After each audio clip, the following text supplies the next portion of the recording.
Has society become too sensitive? Absolutely. Society's become so freaking sensitive, it's annoying me, in my opinion.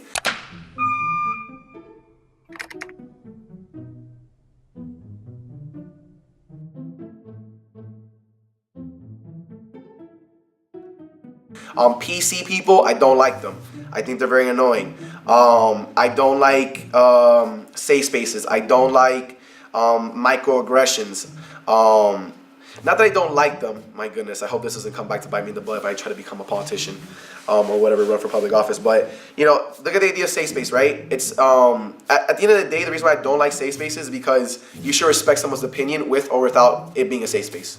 If you are not respecting someone's opinion, I don't need a safe space to acknowledge that. Like, you're just not respecting my opinion, and that's just not how it should be. You know, I think safe spaces they were meant to be a space where you can, you know, express ideas, but I think it's now become a space that prevents you from, you know, expanding ideas in a sense.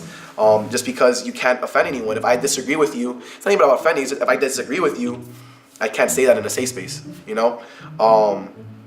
But you know, it is what it is. But yeah, absolutely, people are absolutely sensitive, man. PC, political correctness, it's annoying. I'm tired of that. I can't say.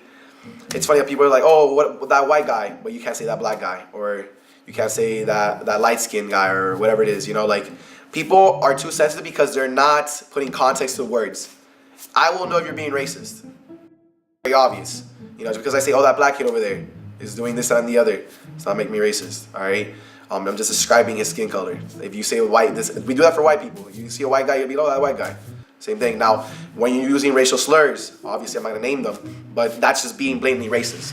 But I can put two and two together because I have common sense, like every human being does, and I put context to what the person's saying. I take into consideration their background, right? I take into consideration their upbringing. One could make an argument, again, that social media platforms provide you an anonymity in terms of the fact that stuff that I would never be able to say to another person face to face, I could probably say to them on social media. There sort of is a mob culture, and you start to attack this one person because you're able to do that and because you have no real life consequences of it, of sorts.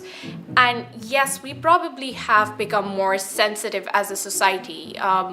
The very reason that if I were to quote a recent example, the amount of hate that Ben Shapiro or people such as Jordan Peterson get online has to be an example of the fact that as a society we're less tolerant of views that we don't think are good views to have these days.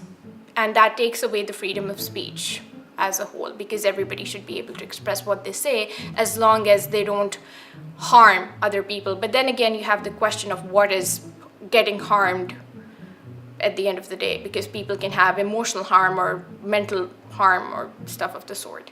So it's a bit of a tricky question. It's a double-edged sword, whatever kind of opinion that you have on this one.